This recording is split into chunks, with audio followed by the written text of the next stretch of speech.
Hello दोस्तों, कैसे हो आप लोग। तो फिर से स्वागत है आपका चिल्ड्रन चॉइस एकेडमी में। तो डे नंबर 23 में हम लोग पहुँच चुके हैं। और कौन सा चैप्टर पढ़ रहे हैं डे नंबर 23 में? Light chapter. इसका ऑलरेडी मैंने फर्स्ट पार्ट आपका अपलोड कर दिया है। उसमें टोटल कितने क्वेश्चन किए हैं? 31 क्वेश्चन।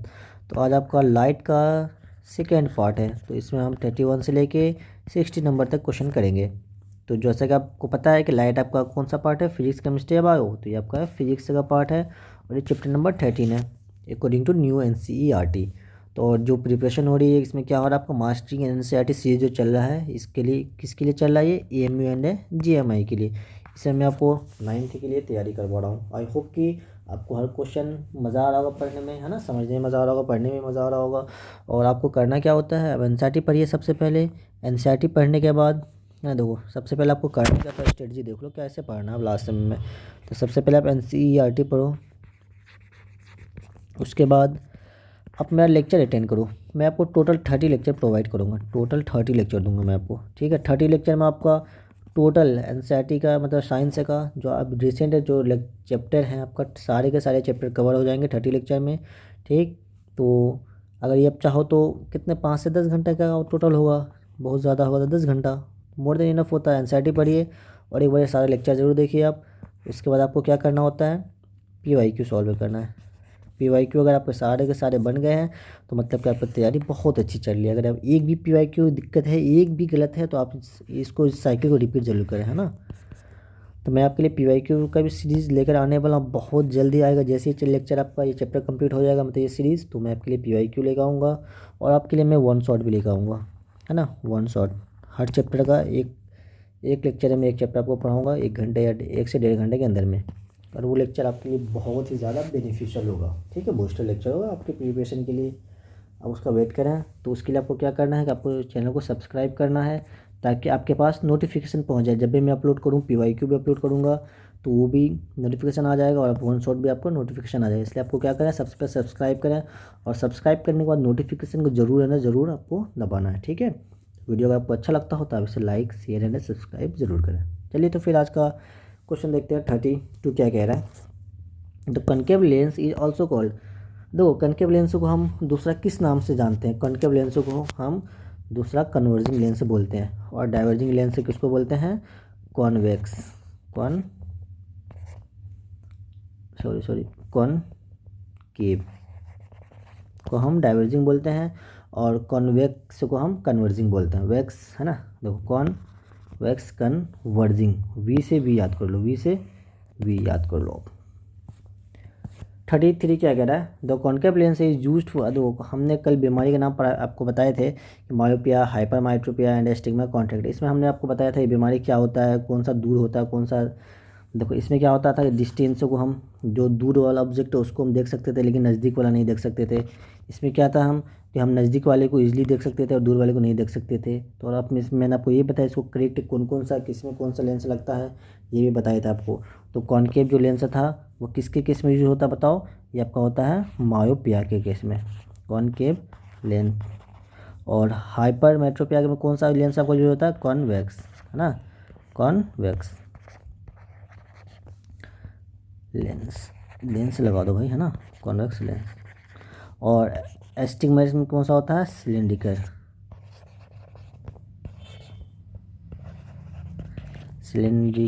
लेंस। तो आपको ये पता होना चाहिए। तो इसका आंसर क्या है? आपसे पूछा कॉन्वेक्स लेंस किसको करेक्ट करने के लिए हम यूज करते हैं? मायोपिया को करेक्ट। अगर आपसे पूछता है कि ये कॉन्वेक्स लेंस किसको यूज करने के लिए? तो हाइपरमेट्रोपिया, है ना। क्वेश्चन नंबर 34 क्या कह रहा है? क्वेश्चन नंबर 34 है कि the image found by the convex lens when the object is infinity. अब देखो, जब सिंपल सा क्वेश्चन है कि कॉन्वेक्स लेंस में किस टाइप का इमेज बनता है जब हम ऑब्जेक्ट को हम इन्फिनिटी में रखते हैं। आई होप कि आपको याद ही होगा, बहुत आसान सा क्वेश्चन है ना। आपको ये टिप पे होना चाहिए। इसमें हमेशा ना हमेशा कैसा बनता है बताओ? कैसा इमेज बनता है बताओ? रियल एंड इन्वर्टेड या इरेक्ट? इन्वर्टेड, है ना, रियल एंड इनवर्टेड इमेज बनता है। देखो, इसमें क्या दे रखा है आपका? वर्चुअल दे रखा है, कट कर दो। इसमें नन ऑफ दी अबव। उसके बाद देखो real and inverted, real and same size नहीं होगा। सेम साइज गलत है, सेम साइज हमेशा हमेशा किसके केस में बनता है, प्लेन मिरर के केस में बनता है। तो ये आपसे पूछा है कॉन्वेक्स का, तो कॉन्वेक्स का इन्वर्टेड बनता है यानी रियल बनता है, तो इसका ऑप्शन नंबर हो जाएगा B. Convex lens are used in, अब सिंपल सा क्वेश्चन ये भी है कि कॉन्वेक्स जो लेंस होता है उसको हम किस चीज़ में यूज़ करते हैं। टेलीस्कोप में यूज़ करते हैं, बिल्कुल यूज़ करते हैं। माइक्रोस्कोप में यूज़ करते हैं, हाँ इसमें भी यूज़ करते हैं। मैग्नीफाइंग ग्लास में भी यूज़ करते हैं। तो हम कॉन्वेक्स लेंस को टेलीस्कोप, माइक्रोस्कोप, मैग्नीफाइंग ग्लास सब में यूज़ करते हैं। इसका ऑप्शन नंबर हो जाएगा इस वजह से डी। ठीक है, तो ये सब बहुत ही आसान सब क्वेश्चन है, आपको बहुत मज़ा आ रहा होगा। अगर आपको वीडियो अच्छा लगता हो तो इसे आप लाइक ज़रूर करें। ठीक है भाई, है ना, मज़े आ रहे हैं ना, बिल्कुल बिल्कुल मज़े आ रहे हैं। तो मज़े आ रहे हैं तो मज़े से मज़े मज़े में मज़े की बात कीजिए, है ना। तो अच्छे से पढ़ते रहिए, बस मेहनत कीजिए यार, है ना। सिलेक्शन है, हो ही जाएगा। मेहनत की ज़रूरत होती है, मेहनत ईमानदारी से कीजिए, सिलेक्शन बहुत आसानी से होगी। तो आज का क्वेश्चन नंबर 36 से देखते हैं, कुछ ह्यूमन आई पे बेस्ड है ये क्वेश्चन। कल भी थोड़ा सा मैं बताया था। The part of eye, eye का कौन सा part help to focus on light, है ना, फोकस करने के लिए कौन सा पार्ट यूज़ होता है, बताइए बताइए। फोकस के लिए, फोकस वर्ड है ना, फोकस, तो लेंस मिरर ये सब हम फोकस करते हैं, तो आपको हो जाएगा लेंस। लेंस वाला पार्ट होता है वो हमें फोकस के लिए यूज़ करते हैं। रेटिना पे क्या होता है, बताओ बताओ बताओ। रेटिना पे आपका इमेज का फॉर्मेशन होता है। ठीक है, रेटिना में आपको क्या होता है, इमेज का फॉर्मेशन होता है। द रेटिना कंटेन, अब देखो रेटिना में जो इमेज फॉर्म होता है वो क्या क्या कंटेन करता है, कॉर्निया या पिपिल नहीं यार। रेटिना आपका ये अगर आई का पकड़, मैं आपको डायग्राम भी दिखाता है, अगर ये आई का पोर्शन है, रेटिना आपका कुछ यहाँ पे होता है, और आपका प्यूपिल और जो कॉर्निया वगैरह कुछ आगे का साइड होता है, तो ये तो होगा नहीं। Iris and sclera, lens and optic nerve, optic nerve तो ब्रेन के पास होता है, तो इसमें क्या होता है, रॉड एंड कोन्स होता है। ऑप्शन नंबर इसका हो जाएगा ए, है ना। तो बहुत आसान सा क्वेश्चन था ये भी। सारे क्वेश्चन आसान है यार, आप एक बार क्या करना है, अगर एनसीईआरटी अच्छे से पढ़ के आते हो ना, सारे क्वेश्चन एनसीईआरटी बेस्ड है, एक भी बाहर का नहीं है। और एक दो अगर कॉन्सेप्चुअल क्वेश्चन है तो वो इस वजह से मैंने लिया था कि आपको कंपटीशन में होता है ना, थोड़ा सा उसको टिल्ट करके पूछ लेता है, थोड़ा सा घुमा के पूछता है, इस वजह से मैं थोड़ा सा घुमा के क्वेश्चन लाता हूँ, थोड़ा सा बस, है ना, ज़्यादा नहीं, थोड़ा सा। ठीक है, तो 38 क्या करें देखते हैं। The part of eye that regulate the amount of light, है ना। अमाउंट ऑफ लाइट जैसे हम देखते हैं, हम देखो भाई कि आप किसी चीज़ को देखते हो तो क्या ऐसे ही देख, अंधेरे में क्यों नहीं देख पाते हो, है ना। अंधेरे में आपको लाइट की क्यों ज़रूरत होती है, क्योंकि आपके आई में जब तक लाइट नहीं जाएगा, लाइट इंटर नहीं करेगा आपके आँख के अंदर, तब तक आप किसी ऑब्जेक्ट को नहीं देख सकेंगे। इसलिए लाइट का इंटर करना ज़रूरी है। अब दो लाइट इंटर तो भाई कोई ना कोई सा पार्ट से करेगा, है ना। ये पूछ रहा है कि the part of eye that regulate the amount of light enter, जो हमारे अंदर जो लाइट जा रहा है हमारे आई के अंदर, कौन सा पार्ट इसको रेगुलेट करता है कि इतना लाइट आना चाहिए, इतना अमाउंट आना चाहिए, इतना नहीं आना चाहिए। तो ऑप्टिक नर्व तो नहीं होगा, कॉर्निया तो नहीं होगा, इन दोनों को पहले फुर्सत में निकाल दो बाहर। ठीक, तो इसके लिए कौन सा आंसर होता है, सी। हम जानते हैं रेटिना क्या होता है, रेटिना में आपका इमेज बनता है, ना कि ये कोई लाइट वगैरह को फॉर्मेशन वगैरह नहीं करता है, इसके अंदर इमेज का फॉर्मेशन होता है, इमेज फॉर्म होता है यहाँ पे, है ना। तो यहाँ पे इमेज का फॉर्मेशन होता है। ऑप्टिक नर्व में क्या होता है, ब्रेन को सिग्नल भेजता है। कॉर्निया का आपका आगे का पोर्शन होता है वाइट कलर का, ना। इसमें कुछ आपको फंक्शन वगैरह भी याद ज़्यादा नहीं करना, 2-3 पॉइंट है एनसीईआरटी में, बस वही देखो, हर चीज़ को ज़्यादा पढ़ने की अभी आपको ज़रूरत भी नहीं है। ठीक, इसलिए इंपॉर्टेंट पॉइंट पढ़ो, और जो वही पढ़ो जो कि आपके एग्जाम में आता हो। अब इसमें पीएचडी करना है, इसमें पीएचडी करना नहीं यार, पीएचडी जब मास्टर करो, बस मास्टरिंग करो, एनसीईआरटी में करो, क्लास 8 तक ही। ठीक है, इस टॉपिक पे अगर आप आ जाओ ना तो आपको 10th में बहुत ज़्यादा मिलेगा। तो बहुत लंबा लेक्चर आता है, आपको उतना नहीं पढ़ना होता, इतना पढ़ो जो कि आपका कंपटीशन में अभी फिलहाल निकल जाए। हद से ज़्यादा नहीं पढ़ना होता, कम पढ़ो अच्छे पढ़ो। ठीक है, ज़्यादा नहीं पढ़ना, कम पढ़ो अच्छे से पढ़ो। सिंपल सा क्वेश्चन है, देखते हैं 39 क्या है। Night blindness is cause due to deficiency of, बताओ, ये तो आपको याद ही होगा, किसकी वजह से होता है, विटामिन ए की वजह से होता है नाइट ब्लाइंडनेस। आपको जैसे नाइट ब्लाइंडनेस क्या होता है कि रात में बंदे को कम देखने लगता है। तो अगर कोई बंदा अगर विटामिन ए का जिसके अंदर कमी होता है, ठीक है, विटामिन ए की कमी की वजह से उसको नाइट ब्लाइंडनेस हो जाता है। 40 को क्या कह रहा है, the near point of the normal human आई। देखो, एक तो ह्यूमन आई ख़राब हो गया, आगे दूर का देख रहा है, किसी का दूर का दिखता है नज़दीक का नहीं दिखता, किसी को नज़दीक का दिखता है दूर का नहीं दिखता, ये तो आपका डिफेक्टिव आई हो गया। अब नॉर्मल आई क्या होता है, आपका नज़दीक का भी दिख रहा है, दूर का भी दिख रहा है, हर टाइप का। तो नॉर्मल आई कितना नियर से नियर पॉइंट को कितना दूर दिखता है, ये देखो। अब पेंसिल को अपने आगे रखो, जैसे कि आपका आँख है, अब पेंसिल को यहाँ पे रखो और धीरे धीरे उसको आप आगे की तरफ अपने आई के साइड लेके आओ, तो आप देखेंगे जब बहुत नज़दीक लेकर आ जाओगे ना तो आपको धुंधुलापन सा नज़र आएगा। तो कुछ इस जगह जब आओगे तो आपका पेंसिल बहुत सही नज़र आएगा, फिर यहाँ भी सही आएगा, है ना। कुछ यहाँ तक अगर इससे नज़दीक आने लगे तो आपका ये थोड़ा सा कुछ ऐसे ऐसे ऐसे ऐसे धुंधुला नज़र आएगा। वही पूछा है कि नियर पॉइंट कहाँ था, जगह आपको नॉर्मल अच्छे तरीके से आप देख सकते हो, कोई आपको देखने में कोई दिक्कत नहीं होती। एनसीईआरटी का लाइन है 25 सेंटीमीटर, ठीक। तो ऑप्टिकल इंस्ट्रूमेंट पे कुछ क्वेश्चन है, देखें इसमें क्या है। तो which device is use to see distinct object clearly, हम दूर के ऑब्जेक्ट को देखने के लिए हम कौन सा डिवाइस यूज़ करते हैं। क्या माइक्रोस्कोप यूज़ करते हैं, पेरिस्कोप यूज़ करते हैं, मैग्नीफाइंग ग्लास? नहीं, इसके लिए हम कौन सा डिवाइस यूज़ करते हैं, बताओ बताओ बताओ बताओ, क्या बच्चा भाई? तो आपका बच्चा टेलीस्कोप। तो इसके लिए हम कौन सा डिवाइस यूज़ करते हैं, टेलीस्कोप, ठीक। The simple microscope consist of, जो सिंपल माइक्रोस्कोप होता है उसमें पूछा है कि बताओ कौन सा लेंस है उसके अंदर होता है, कॉन्वेक्स लेंस होता है। देखो मिरर तो होगा नहीं, है ना, मिरर को कट कर दो।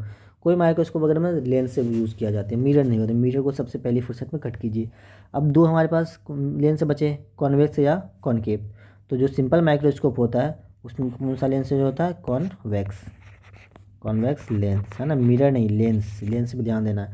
आपका हो जाएगा convex lens, option number C. 43 है question, the magnification of the simple microscope, the magnification of the simple microscope is due to. अब देखो मैग्निफिकेशन मतलब कि कम बेस जो होता है वो किस वजह से होता है, रिफ्लेक्शन की वजह से होता है? नहीं, डिस्पर्सन ये इसके वजह से नहीं होता है, सिंपल से होता है रिफ्रैक्शन की वजह से। ये फिनोमेना मैग्निफिकेशन होता है किसी भी सिंपल माइक्रोस्कोप में, ठीक है। तो किसकी वजह से होता है, refraction. The compound microscope has, अब पूछ रहा है कंपाउंड माइक्रोस्कोप में क्या होता है, बताओ बताओ। हमने आपको क्या बताया, मिरर होगा नहीं, ये सब लेंस वगैरह मिरर का कॉन्सेप्ट नहीं आता है। तो इसे आप, है ना, कोई भी माइक्रोस्कोप टेलीस्कोप इसमें मिरर का कॉन्सेप्ट नहीं आता, तो सब कट कर दो, मिरर को कट कीजिए। अब देखो वन कॉनकेव एंड, हाँ इसमें लेंस है, सब में लेंस है। तो अब बताओ, देखो कंपाउंड माइक्रोस्कोप सबसे पहले आपको ये पता होना चाहिए कि इसके अंदर कितने लेंस यूज़ होते हैं, 2 लेंस यूज़ होते हैं। और दोनों के दोनों कैसे होते हैं, दोनों के दोनों कॉन्वेक्स होते हैं, कॉन्वेक्स लेंस होते हैं दोनों। और अभी हमने जो पढ़ा था सिंपल माइक्रोस्कोप में, इसके अंदर कॉन्वेक्स होते हैं, और कितने कॉन्वेक्स लेंस होते हैं, 1 होते हैं, तो ठीक है। तो आपका कंपाउंड माइक्रोस्कोप पूछे तो 2 होते हैं, तो आप 1 को कट कर दो, 1 1। और दोनों कैसे होते हैं, कॉन्वेक्स होते हैं, तो कॉनकेव को कट कर दीजिए। तो आपका ऑप्शन क्या बचा, ऑप्शन नंबर ए बचा। तो आपका इसका आंसर हो जाएगा ए। तो अब कलर एंड लाइट में थोड़ा सा कुछ क्वेश्चन है, देखो the colour of the light has the highest frequency. अब देखो विबग्योर, VIBGYOR, ये विबग्योर होता है। इसमें पूछा है कि फ्रीक्वेंसी सबसे ज़्यादा किसका है। देखो आप इधर से इधर जाओ, विबग्योर से आप आर की तरफ जाओ, तो इसमें बताओ क्या बढ़ता है, क्या बढ़ता है इसमें, बताओ, पता है कि नहीं है, पता है ना, तो बताओ क्या बढ़ता है। फ्रीक्वेंसी सबसे ज़्यादा किसका है, इसमें लाइट का है, ठीक है। तो अगर देखो इधर जाते हो या इधर आते हो, तो इधर आते हो तो आपका फ्रीक्वेंसी इंक्रीज़ होता है। फ्रीक्वेंसी क्या होता है,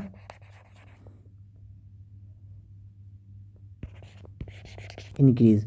और आप विबग्योर से आगे की तरफ जाते हो तो वेव लेंथ आपका इंक्रीज़ होता है, वेव लेंथ। तो आपको ये याद होना चाहिए कि अगर आप वी से आर की तरफ जाओगे तो वेव लेंथ इंक्रीज़ होगा, और आर से वी की तरफ आओगे तो फ्रीक्वेंसी इंक्रीज़ होगा आपका, ठीक है। तो इससे पूछा हाईएस्ट फ्रीक्वेंसी किसका है, तो आपका हो जाएगा विबग्योर, ठीक है। अगर यहाँ पे अगर पूछता आपका कि सबसे कम फ्रीक्वेंसी किसका है, सबसे कम फ्रीक्वेंसी किसका है, बताओ बताओ, सबसे कम फ्रीक्वेंसी किसका है, रेड का। अगर पूछता है कि सबसे ज़्यादा वेव लेंथ किस, देखो यहाँ पे मैं 2-3 पॉइंट आपको लिख देता हूँ, एक क्वेश्चन आपसे पूछे जा सकते हैं। तो ऐसा देखो, पहला स्टार्ट देकर लिखो मैक्सिमम, पहला आपसे पूछ सकता है कि बताओ मैक्सिमम फ्रीक्वेंसी किसका है ना। शॉर्ट में FREQ लिख देता हूँ, frequency and maximum wave length, wave length. तो बताओ इन दोनों में किस क्या आंसर होगा, बताओ बताओ बताओ। तो फ्रीक्वेंसी मैक्सिमम, आपका फ्रीक्वेंसी पूछे तो देखो फ्रीक्वेंसी मैक्सिमम किसका है, वायलेट का है।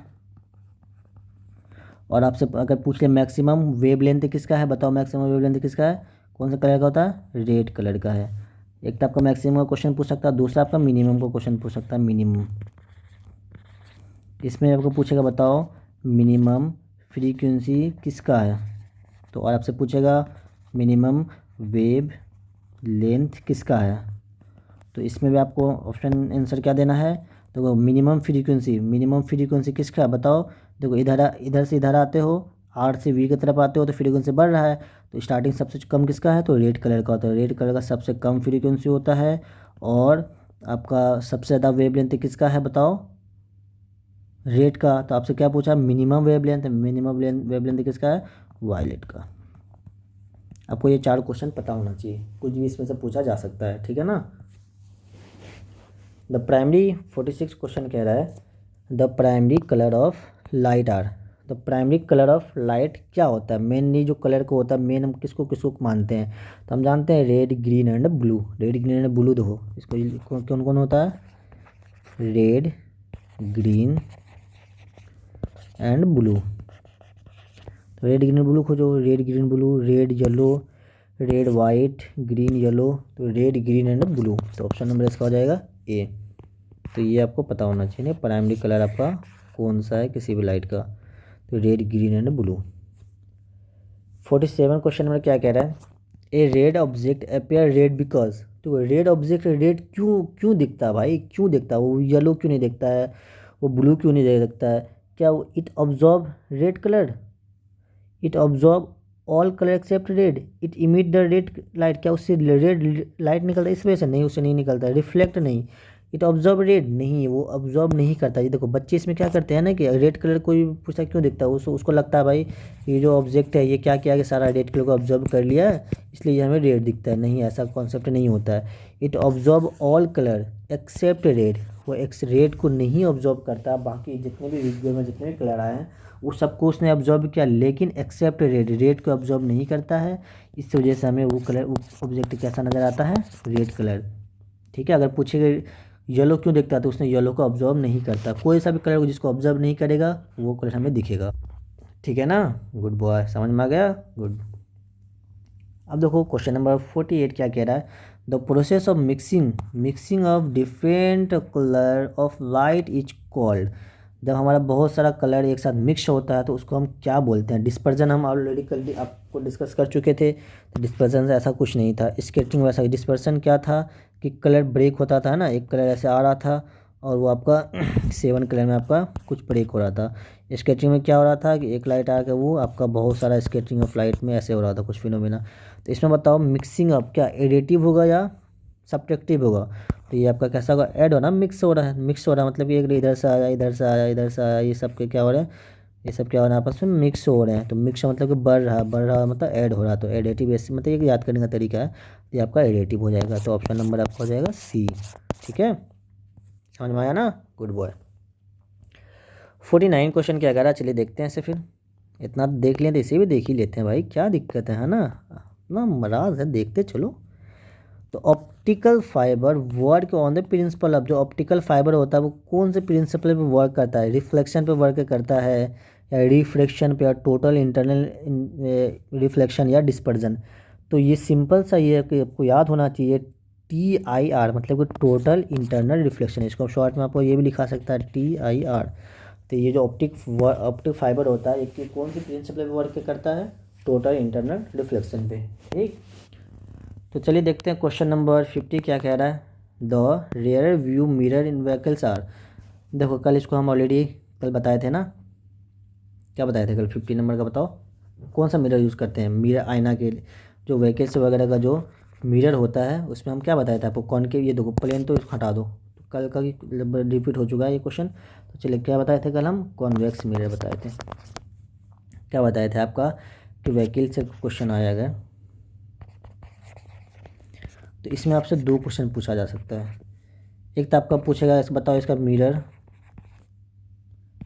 कौन सा मतलब कौन सा मिरर होता है, और सब पूछेगा इसका जो हेड लाइट होता है बताओ उसमें कौन सा मिरर होता है, हेड, एक मिनट, हेड लाइट। तो दोनों का अलग अलग था। तो मिरर कौन सा होता है बताओ, कॉन्वेक्स मिरर होता है। और आपका हेडलाइट में कौन सा मिरर यूज होता है, कौन सा होता है, किस टाइप का मिरर होता है, वो कॉनकेव है ना। ये दोनों ऑलरेडी हम कल आपको बता चुके थे, तो ये आपको कॉनकेव कॉन्वेक्स आपको पता होना चाहिए। तो द मैग्नीफाइंग ग्लास, क्वेश्चन कह रहा है कि मैग्नीफाइंग ग्लास यूजेस, जो मैग्नीफाइंग ग्लास होता है उसको हम यूजेस करते हैं उसके अंदर क्या होता है बताओ। देखो मिरर इसके अंदर होगा नहीं, मैग्नीफाई वगैरह करने के लिए। देखो मैग्नीफाई मतलब आपका लेंस की बात हो रही है, लेंस की बात हो रही है तो उसमें सबसे पहले फुर्सत में मिरर को काटो। लेंस और मिरर का क्या क्या काम, लेंस और मिरर का कोई काम नहीं होता है, ठीक है, इसलिए उसको कट कर दीजिए। तो आप इसमें कॉन्वेक्स लेंस होगा या कॉनकेव लेंस होगा, तो इसमें पता होना चाहिए, लेंस में हमेशा सर्च करो। तो इसमें मैग्नीफाइंग ग्लास में कौन सा लेंस होता है, कॉन्वेक्स लेंस। देखो यार इसका मतलब क्या है कि आपका किसकी बात हो रही है, माइक्रोस्कोप की, माइक्रोस्कोप। तो माइक्रोस्कोप देखो, चाहे आपसे सिंपल माइक्रोस्कोप पूछे है ना, या आपसे कंपाउंड माइक्रोस्कोप पूछे, इसमें भी आपका कौन सा मिरर यूज हो रहा था बताओ, कौन सा सॉरी लेंस यूज हो रहा था, कॉन्वेक्स लेंस है ना। इसके अंदर भी कॉन्वेक्स लेंस था, कितना यूज हो रहा था, एक या दो, इसके अंदर एक कॉन्वेक्स लेंस हो रहा था और इसके अंदर दो कॉन्वेक्स लेंस यूज हो रहा था। तो आपको कभी भी ऐसा क्वेश्चन अगर डाउट हो, हमेशा आप किस पे जाओ, कॉन्वेक्स लेंस पे जाओ। तो इसलिए मैग्नीफाइंग ग्लास में भी कौन सा लेंस हो रहा है आपका, कॉन्वेक्स लेंस। अब तक हम जितना भी माइक्रोस्कोप देखा, कंपाउंड, सिंपल या मैग्नीफाइंग ग्लास, इसके अंदर सारे के सारे अंदर क्या कौन सा लेंस यूज हो रहा है, कॉन्वेक्स लेंस यूज हो रहा है, ठीक है। तो आपको कॉन्वेक्स लेंस याद होना चाहिए। तो अब देखो फ्लैश लाइट जो होता है तो उसमें कौन सा लेंस यूज होता है बताओ, या मिरर यूज होता है, क्या होता है इसके अंदर, इसके अंदर मिरर होता है। तो लेंस को कट कर दो, तो लेंस को कट कर दो। अब बताओ प्लेन होगा, प्लेन मिरर यूज होता है फ्लैश लाइट में है ना, या कॉन्वेक्स लेंस होगा या कॉनकेव होगा। तो इसके अंदर कौन सा होता है, कॉनकेव मिरर यूज होता है फ्लैश लाइट में, ठीक है ना।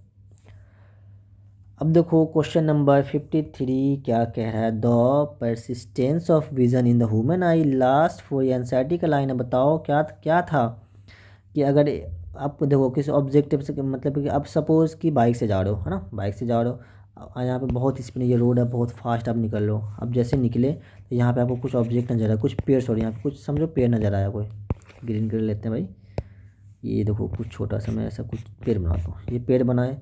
अब फिर आगे गए, आगे भी आपको कुछ अलग टाइप का, ये थोड़ा सा ये ये आपको मान के चलते हैं हम, पिंक पेड़ नज़र आया, यार कितना यूनिक लग रहा है पिंक पेड़।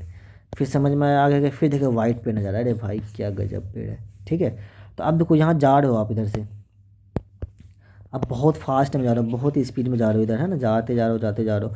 तो सबसे पहले आपको ये पेड़ नज़र आया, फिर ये पेड़ नज़र आया, फिर ये पेड़ नज़र आया। तो अब जब जाते रहो बहुत फास्ट में जा रहे हो तो आपने तीनों पेड़ को देखा। तो ये क्वेश्चन ये कह रहा है कि ये जो फर्स्ट पेड़ नंबर देखा, ये सेकंड पेड़, ये थर्ड पेड़, तो ये फर्स्ट पेड़ और ये थर्ड पेड़, मतलब ये सब आपके ये फर्स्ट पेड़ देखे फिर सेकंड पेड़ आया, तो ये आपके दिमाग, मतलब ये आपका आई में कितनी देर तक रहता है, तो ये आपके दिमाग मतलब कि आँख में कब तक रहता है, तो ये 1/60 मतलब 1 सेकेंड को भी आप 60 टाइम्स डिवाइड कर लीजिए, उतना टाइम के लिए ये इमेज बनेगा, फिर उसका ये रहेगा, फिर ये रहेगा, फिर ये रहेगा, तो इतने टाइम के लिए आप रहता है। इसलिए आप देखो एक बार चेक देख कर निकल भी गए ना, तो आपको माइंड में थोड़ा देर के लिए चलता, अच्छा वो ऐसा था है ना, तो इसलिए रह जाता है आपके आई मतलब रेटिना पे 1/60 के लिए रहता है। इस वजह से आपको थोड़ा सा आप आगे उसे जाकर सोच भी सकते हो, ठीक। तो ये रीज़न होता है मैंने उसका। तो क्वेश्चन नंबर 54 क्या कह रहा है, ये तो बहुत आसान सा क्वेश्चन है, इसमें सिंपल पूछा है, इसमें से लुमिनस ऑब्जेक्ट क्या, हम जानते हैं लुमिनस नॉन लुमिनस क्या होता है। तो लुमिनस ऑब्जेक्ट क्या होता है, इसके अंदर कैंडल होता है। जब आपका मिरर है, ग्लास है, ये सब के अंदर ये सब नॉन लुमिनस, खुद का लाइट इसको इमिट नहीं करता, निकालता नहीं, इसका खुद का लाइट होता है, तो वो मेरा लुमिनस क्या रहता है, तो ये आपका कैंडल हो गया। तो 55 क्या है, द फेनोमेना पूछा है of light bouncing off, bouncing back नहीं, बाउंसिंग ऑफ पूछा है, सरफेस इज नोन एज, क्या होगा बताओ, बाउंसिंग बैक, बाउंसिंग ऑफ, कोई वर्ड पूछ सकता है, इसका भी आपका वही रिफ्लेक्शन जो हमने ऑलरेडी कल डिस्कस किया बहुत डिटेल में। तो बाउंसिंग बैक पूछे या बाउंसिंग ऑफ पूछे, तो ऑफ और बैक में कन्फ्यूज़न नहीं क्रिएट करना है, सिंपल सा पूछ रहा है कि तो ऐसा फिनोमेना बताओ, ये आपका एक सरफेस है, यहाँ पे आपका एक इंसिडेंट रे आया और ये बाउंसिंग बैक हुआ, तो ये आपका क्या हो गया, कौन सा फिनोमेना कहलाता है, ये आपका कहलाता है रिफ्लेक्शन ऑफ लाइट, जिसको हम इसको इंसिडेंट रे था है ना, इंसिडेंट एंगल था, यहाँ पर रिफ्लेक्टेड एंगल था। हमने इसमें देखा था कि i incident is equal to i r, तो ये दोनों आपस में इक्वल था, ठीक है। अगर इसका मतलब क्या था, अगर ये आपका 30 डिग्री है तो ये भी कितना होगा, 30 डिग्री होगा, सिंपल सी बात है। इसको हमने क्या कहा था, इंसिडेंट रे कहा था, इसको हमने क्या कहा था, रिफ्लेक्टेड रे कहा था, और ये आपका क्या था, नॉर्मल था। तो ये already i is equal to i, angle of i is equal to angle of r, ये कैसा लॉ है, ये आपका फर्स्ट लॉ ऑफ रिफ्लेक्शन भी था। और सेकंड लॉ ऑफ रिफ्लेक्शन क्या था कि incident ray, reflected ray and normal all lie on the same plane at a same point, यह पता सेकेंड लॉ। ठीक, तो आपको इससे भी क्वेश्चन पूछे जा सकते हैं कि फर्स्ट लॉ कौन सा है, सेकेंड लॉ कौन सा है। आई जो अगर आपका इसमें क्वेश्चन एक दे देगा, बताओ एक लाइट जा रहा है तो उसका कितना एंगल बना रहा है, 45 डिग्री बना रहा है, तो बताओ कि उसका एंगल ऑफ रिफ्लेक्शन क्या होगा। अगर आई 45 है तो आर भी कितना हो जाएगा, 45 हो जाएगा। बस इसी टाइप का क्वेश्चन पूछेगा, इससे हार्ड आपको क्वेश्चन नहीं पूछेगा, बहुत ज़्यादा हार्ड पूछेगा तो ये पूछेगा। ठीक है, तो इस पर मैं एक क्वेश्चन और बता दूँ। देखो एक चीज़ मैं थोड़ा सा उस पर गाइड कर दूँ। देखो ये आपका जो ये नॉर्मल है और ये आपका इंसिडेंट रे और ये रिफ्लेक्टेड रे। तो एक चीज़ आप जान लो कि ये नॉर्मल से आपका ये प्लेन है ना, ये जो सरफेस होता है ये हमेशा कितना डिग्री बनाता है, 90 डिग्री बनाता है। और ये वाला पोर्शन कितना बनाता है, 90 डिग्री बनाता है हमेशा। तो आपसे एक क्वेश्चन बहुत ज़्यादा टफ पूछ लिया अगर, तो ये पूछ सकता है कि बताओ एंगल, ये इंसिडेंट है, ये आपका रिफ्लेक्टेड है, तो ये वाला एंगल सपोज देखो ये कितना बनाता है, 90 था। पूछेगा बताओ ये आपका है 45 डिग्री या 30 डिग्री, तो आपसे पूछेगा बताओ रिफ्लेक्टेड रे कितना होगा। तो बताओ आपको, क्योंकि अगर ये दिया रहती है तो बता सकते हो इतना, ये दोनों इक्वल होते हैं। लेकिन आपको इसमें एंगल ऑफ इंसिडेंस नहीं दिया, आई आपको नहीं दिया है ना ही आर दिया। आपसे पूछा बताओ आर क्या होगा, r is equal to what. तो सिंपल से क्वेश्चन है। देखो अभी हमने आपको क्या बताया कि ये दोनों मिला के कितना है, यहाँ से लेकर यहाँ तक कितना है, 90 डिग्री। तो आप 90 डिग्री दोनों मिला कर, तो इसको हम आई को एक्स मान लेते हैं। देखो आई प्लस एक्स नहीं मान, आई प्लस 30, आई प्लस 30 कितना आपका 90 डिग्री है। ठीक है, तो आपसे आई निकालना आपको, तो आई निकालने के लिए क्या करो, आई को सिंगल रखो, 90 को किससे माइनस कर दो, 30 से माइनस कर दो। तो आई आपका कितना हो गया, सिंपल सा क्वेश्चन है, आई आपका हो गया 60 डिग्री।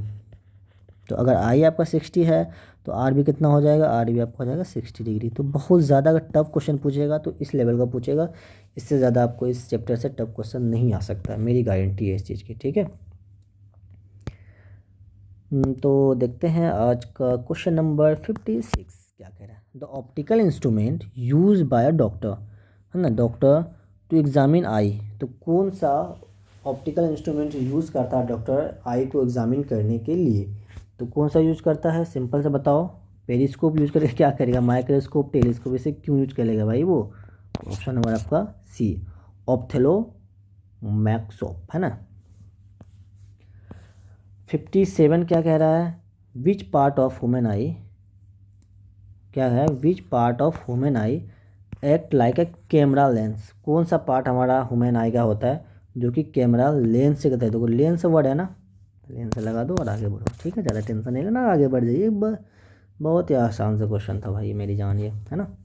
तो 58 क्वेश्चन क्या करें मेरे भाई कि if an object is placed, अगर इफ़ कंडीशन दे रहा है, if an object is placed at the focus of concave mirror, अगर कॉनकेव मिरर के फोकस पे हम किसी ऑब्जेक्ट को रख दें तो इमेज जो बनेगा वो कहाँ पे बनेगा, ये पूछा गया। ठीक है, तो ये और कैसा बनेगा और कहाँ बनेगा, द इमेज। अच्छा, द इमेज कैसा बनेगा बताओ। जब भी ऐसा कंडीशन होता है ना तो इमेज हमेशा रियल बनता है। देखो याद रखना आपको, कैसा बनता है, रियल बनता है, और ये हाईली मैग्नीफाई बनता है, हाईली मैग्नीफाई बनता है। तो वर्चुअल होगा नहीं, वर्चुअल होगा नहीं, इन्वर्टेड नहीं होगा, स्मॉल नहीं होगा, तो आपका रियल एंड हाईली मैग्नीफाइड, मतलब बहुत बड़ा बनेगा। ठीक है, तो 59 क्वेश्चन क्या कह रहा है, the type of mirror, mirror का टाइप बताओ use in a solar cooker. ठीक है, तो सोलर कुकर में कौन सा टाइप ऑफ मिरर यूज़ होता है फोकसिंग सनलाइट को फोकस करने के लिए, कौन सा मिरर यूज़ होता है बताओ। क्या प्लेन मिरर यूज़ होगा, नहीं, या प्लेन क्यों होगा, तो इसमें आपका होता है कॉनकेव मिरर यूज़ होता है ना, कॉनकेव मिरर यूज़ होता है। तो 60 क्वेश्चन नंबर क्या कह रहा है, विच प्रॉपर्टी ऑफ लाइट, कौन सा प्रॉपर्टी ऑफ लाइट का इन help in the formation of shadow, तो जिसकी वजह से हमारा शेडो बनता है, तो कौन सा प्रॉपर्टी होता है। रिफ्लेक्शन में ऐसा कुछ नहीं होता, हमने अर्ली पढ़ चुके हैं रिफ्लेक्शन। देखो अगर आपको नहीं पता है ना तो रिफ्लेक्शन का पता है, इसमें कुछ ऐसा पढ़ो नहीं, रिफ्लेक्शन पढ़ो नहीं, इसमें कुछ रिफ्लेक्शन, इसमें हमने कुछ नहीं बताया, तो ये तीनों हटा दो। तो सिंपल से आपको क्या बचा, तो बी बचा, तो बी बी हो जाएगा आंसर। लेकिन अब आपको पता भी हो गया कि ये वाला फिनोमेना किसके वजह से होता है, रेक्टिलिनियर प्रोपेगेशन, है ना, ये आपका प्रॉपर्टी होता है लाइट का, रेक्टिलिनियर प्रोपेगेशन, जिसके वजह से हमारा शेडो वगैरह बनता है। तो लाइट का सफ़र यहीं पे था। चलिए, तो आज लाइट का सफ़र ख़त्म होता है। क्वेश्चन नंबर 60 टोटल हो चुके हैं। तो आपको क्वेश्चन कैसे लगते हैं और आपके कितने मार्क्स आते हैं हमें आप कमेंट में ज़रूर करके बताएं, ठीक है। तो आप इसके बाद क्या करें, अगर वीडियो आपको अच्छा लग रहा हो तो वीडियो को आप लाइक ज़रूर कीजिए, ठीक है। तो चलिए फिर मिलते हैं नेक्स्ट लेक्चर में, ठीक। तो अगर वीडियो आपको अच्छा लग रहा हो तो आप इसे लाइक करना बिल्कुल ना भूलें, अपने दोस्तों से शेयर कीजिए और कमेंट ज़रूर कीजिए। अगर आपको कोई भी डाउट हो कि है ना, कुछ भी अगर आपको पूछना हो तो मेरा इंस्टा आईडी आप ले सकते हो। देखो ए कादिर आप सर्च करना इंस्टाग्राम पर जाके, ए कादिर 374। तो अब मुझसे आप इंस्टाग्राम पे आप कनेक्ट हो सकते हैं, ठीक। तो आपको सिंपल सा देखो करना क्या होता है स्टडी यार, देख लो एक बार और। तो आप एनसीईआरटी पढ़िए सबसे पहले, उसके बाद आप मेरा लेक्चर अटेंड कीजिए, उसके बाद आप पीवाईक्यू कीजिए। आप इतना कीजिए, अगर आपके ये सारे सही हो गए, आपने इतना काम कर लिया। 3 काम करना होता है, एनसीईआरटी पढ़ना होता है, मेरा लेक्चर अटेंड कीजिए और आपको पीवाईक्यू सॉल्व भी कीजिए। इतना काम कीजिए तो मेरी गारंटी है कि आपको 25 में 25 मार्क्स, मतलब कि टोटल आप किसी भी कंपटीशन की तैयारी करो, एएमयू जीएमआई या किसी और बीएचयू वगैरह के लिए, और उसमें साइंस का पार्ट है तो आपका A to Z क्वेश्चन उसमें करेक्ट होंगे। और सारे के सारे क्वेश्चन कहाँ से आएंगे, मैं आपको जो करवा रहा हूँ ना लेक्चर, जो आपको क्वेश्चन करवा रहा हूँ, division through question series, mastering NCERT series, तो इस सारे क्वेश्चन यहीं से आएंगे। ये मेरी 110% की गारंटी है। अगर नहीं आए तो मेरा आईडी आपके पास, आप मुझे वहाँ पे मैसेज कर के बोल सकते हो सर आपने जो करवाया था, आपने जो बोला था आपसे एक भी क्वेश्चन नहीं आए। अगर क्वेश्चन आते हैं तो भी बताएं, ना आएंगे फिर भी आप मुझे बोल सकते हो सर ने आपने बताया सर मैंने किया भी बट नहीं आया, मैं आपको बताऊंगा कहाँ से आया कैसे आया, ठीक। तो मैं सोच रहा हूँ आपके लिए 1 शॉट लेकर आऊँ। तो अगर आपको देखो चाहिए आपको 1 शॉट लेक्चर तो आप मुझे कमेंट ज़रूर कीजिए सर मुझे 1 शॉट लेक्चर चाहिए साइंस से हर चैप्टर का। अगर आपको मैथ्स ही पढ़नी है तो मैथ्स के लिए मैं ला सकता हूँ, ठीक है। बहुत अच्छी लेक्चर बनाऊँगा आपके लिए, ठीक है। टेंशन नहीं लेने का, बस आप मेहनत करो यार, मैं आपके लिए मेहनत करने के लिए तैयार हूँ। तो आप भी मेहनत करो अच्छे से, आपको सिलेक्शन लेना हर हाल में, ठीक। तो मेहनत, सिलेक्शन आपको मेहनत से ही मिलेगा। सिलेक्शन मेहनत अगर नहीं करते हैं तो सिलेक्शन की गारंटी नहीं होती है। तो thank you for watching this video, मिलते हैं फिर नेक्स्ट लेक्चर में। अगर आप मेरे चैनल में फर्स्ट टाइम आए हो, अब तक आपने सब्सक्राइब नहीं किया है तो आप सबसे पहले आप सब्सक्राइब कर लो। मिलते हैं फिर, तब तक के लिए ओके बाय।